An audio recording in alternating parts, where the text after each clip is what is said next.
Aquaculture లో ఇవాళ చేపల చెరువు పేరుతోటేమో పర్మిషన్ తీసుకోవడం, రొయ్యల చెరువు తవ్వడం.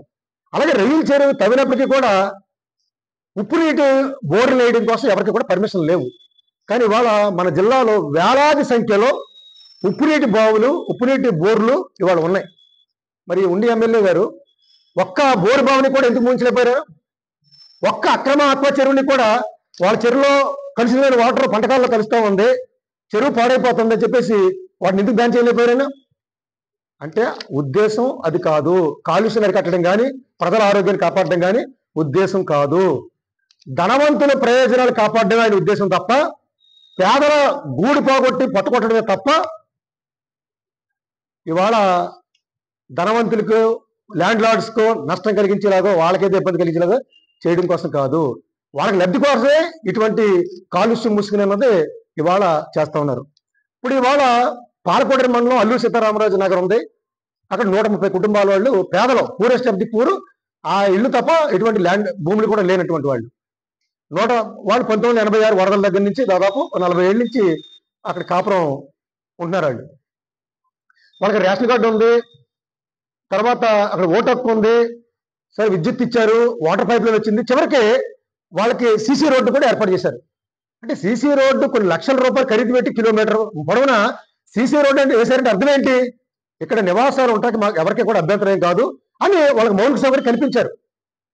మరి మౌలిక సౌకర్యం కల్పిస్తే అటువంటి వారిని కూడా ఇల్లు తీసేసి తొలగించడం అంటే ఇంతకు ముందు 47 దాదాపు 1983 నుంచి మనకు అవగాహన ఉంది. ఎమ్మెల్యేలు ఉండి నియోజకవర్గంలో ఎవరు పనిచేశారు అంటే కలిదిండి రామచంద్రరాజు గారు, అబ్బాయి గారు పనిచేశారు, పాతపాటి సర్రాజు గారు పనిచేశారు, వేటుకూరి శివరాజు గారు పనిచేశారు, మంతేని రామరాజు గారు పనిచేశారు. అంటే 4 ఎమ్మెల్యేలు ఆ నియోజకవర్గంలో ఈ 47 కాలంలో పనిచేశారు.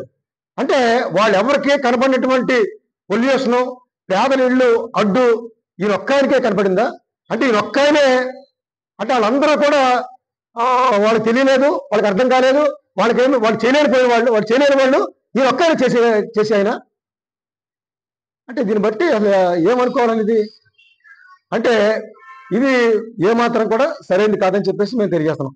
ఇప్పుడు ఏదైతే 130 ఇళ్ళు ఉన్నాయో 130 ఇళ్ళు వెనకాల అన్ని కూడా వ్యవసాయ భూమి. ఎవరైతే వ్యవసాయ భూమి ఉందో ఆ వ్యవసాయ భూమి అంతా కూడా ల్యాండ్ లార్డ్స్ది.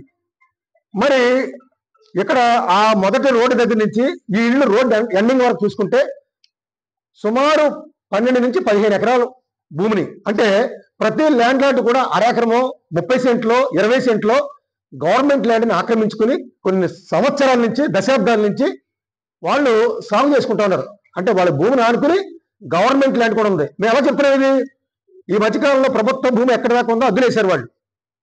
ప్రభుత్వ భూమి అద్దులు మేము పరిశీలించాయి. వాళ్ళ ప్రభుత్వ భూమిని అద్దులు మేము పరిశీలిస్తే ప్రతి ల్యాండ్ లార్డ్ కూడా అరెకరమో 30 సెంట్లో 40 సెంట్లో 20 సెంట్లో ప్రతి ల్యాండ్ లార్డ్ కూడా ఆక్రమించుకున్నాడు. మరి పేద ప్రజలకి మీరు నోటీస్ ఇచ్చిన వాళ్ళు, మీరు ప్రభుత్వ భూమిని ఆక్రమించుకున్నారు, మీరు అక్కడి నుంచి తొలగాలని చెప్పేసి నోటీస్ ఇచ్చినటువంటి ఈ రెవెన్యూ సిబ్బంది, లేదా ఇప్పించినటువంటి ఈ ఎమ్మెల్యే గారు, మరి మీరు ఎందుకు ల్యాండ్ లార్డ్ దగ్గర నుంచి మీరు ప్రభుత్వ భూమిని ఆక్రమించుకుని సాగు చేసుకుంటా ఉన్నారో? మీరు ప్రభుత్వ భూమిని మీరు ఆక్రమించుకోకూడదు, ఎవరన్నా పేదవాడు ఆక్రమించుకుని వాడు సాగు చేసుకునే హక్కు తప్ప ల్యాండ్ లార్డ్స్ మీకు హక్కు లేదని చెప్పేసి వాళ్ళ దగ్గర నుంచి ఎందుకు స్వాధీనం చేసుకోలేదు? ఎందుకు వాళ్ళకి నోటీస్ ఇవ్వలేదు? అంటే వాళ్ళకేం నోటీస్ ఇవ్వరు, వాళ్ళు సాగు చేసుకోవచ్చు, వాళ్ళు అనుభవించవచ్చు. పేదవాడు మాత్రం బతకడం కోసం గుడి చేసుకుంటే వాళ్ళు మీరు తొలగించేస్తారా? అంటే మరి దీని ఉద్దేశం ఏంటంటే ల్యాండ్ లార్డ్స్ భూముల పక్కన పేదవాళ్ళ గుడిసెలు తీసేస్తే ల్యాండ్ లార్డ్స్ కి ఈ భూమి కూడా కలిసిపోయి వాళ్ళ భూముల విలువను పెంచడం కోసం తప్ప ఈ ప్రోగ్రాం ఇంకోటి కాదు. మేము పరిశీలించాం. నిజంగా వీళ్ళు వాడుతున్నటువంటి నీళ్లు కాలువలోకి వెళ్ళి ఆ కాలువ నుంచి గ్రామాల్లోకి వెళ్ళి చెరువులు ఏమైనా పాడైపోతుంది చూస్తే, ఏదైతే వీళ్ళు చెప్తున్నటువంటి మాటలు ఉన్నాయో, వీళ్ళు వాడుతున్నటువంటి వాటరు డైరెక్ట్ గా ఆ గ్రామానికి వెళ్ళట్లేదు. ఇది ఈ కాలువ విడిపోయింది, మరొక బోధి ఆ ఊళ్ళోకి వెళ్ళింది. ఆ బోధి ఏదైతే ఈ బోధలు చెప్తున్నామో ఆ బోధలోకి లేదా గ్రామంలోకి పాలకోడేరు గ్రామంలో ఉన్నటువంటి ఇతర గ్రామాల్లో ఉన్నటువంటి వాడిన వాటర్ కూడా గ్రామం మధ్య నుంచి కూడా ఆ గ్రామంలో ఉన్నటువంటి కాలువలోకి బోధులోకి కలుస్తూ ఉంది.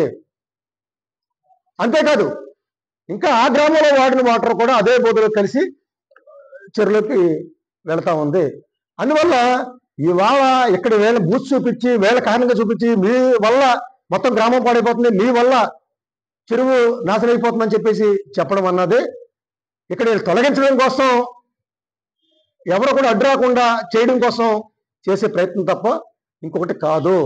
అందువల్ల ఇవాళ ప్రజలు వాడుతున్న ఇంట్లో వాటరు బయటకు వచ్చి కలుషితం అన్నది ఇవాళ తాడేపల్లి గురించి కానీ తణుకు నుంచి కానీ లేదా భీమవరం మున్సిపాలిటీలో ఆ భీమవరం మున్సిపాలిటీకి ట్రీట్మెంట్ ప్లాంట్ ఉందా? ఏం చెప్పారు అసలు? భీమవరం మున్సిపాలిటీలో ట్రీట్మెంట్ ప్లాంట్ ఏర్పాటు చేసి మేము వాటర్ని శుద్ధి చేసి బయటికి మేము కాలంలో వదులుతామని చెప్పారు. అది అనంతరం డ్రైనేజ్ కావచ్చు, ఇంకోదానికి కావచ్చు, ట్రీట్మెంట్ ప్లాంట్ పెడతామని చెప్పారు. మరి ఎన్నేళ్ళు అయింది? ట్రీట్మెంట్ ప్లాంట్ పెట్టాల్సిన బాధ్యత ఎవరిది? ప్రభుత్వానికి కదా. మరి ట్రీట్మెంట్ ప్లాంట్ పెట్టకుండానే ఈ కాలువల్లోకి నీళ్లు వదిలేయడం వల్ల తీర ప్రాంత గ్రామాల్లో ఉండే ప్రజానీకం ఇదే వాటర్ని కింద తీర ప్రాంత ప్రజలు కూడా తాగుతూ ఉన్నారు కదా. 2-3 దశాబ్దాల క్రితం కింద ప్రాంతాల ప్రజలు మేము తాగే నీళ్ళన్నీ కూడా కలుషితం అయిపోతున్నాయి, విచ్చలవిడిగా పంట కాలువల్లోకి పెట్టేస్తున్నారని చెప్పేసి వాళ్ళందరూ వచ్చేసి దీన్ని కొట్టిన సందర్భం లేదా?